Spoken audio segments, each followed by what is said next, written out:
chào các bạn nha, mọi người đang xem nha. Hôm nay tiếp tục lên cây 70 plus nha các bạn.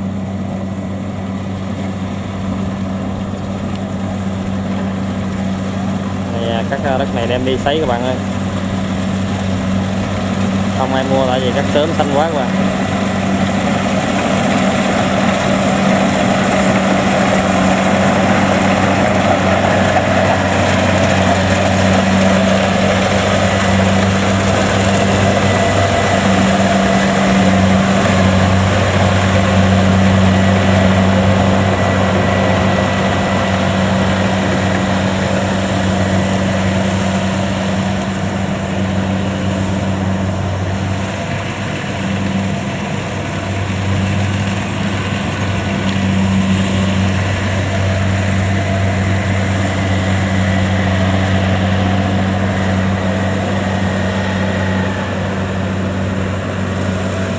Thầy đó mất con kênh này mình qua không có được, mình quay bên đây, đứng bên đây quay với các bạn thông cảm nha,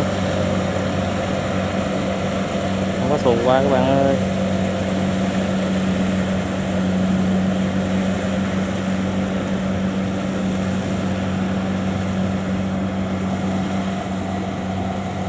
Cây này không gài mình cũng có quay rồi nha các bạn.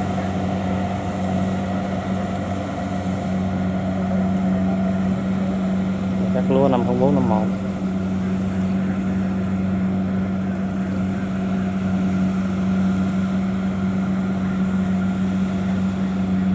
Nước không.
Trời đang chuyển mưa nha các bạn.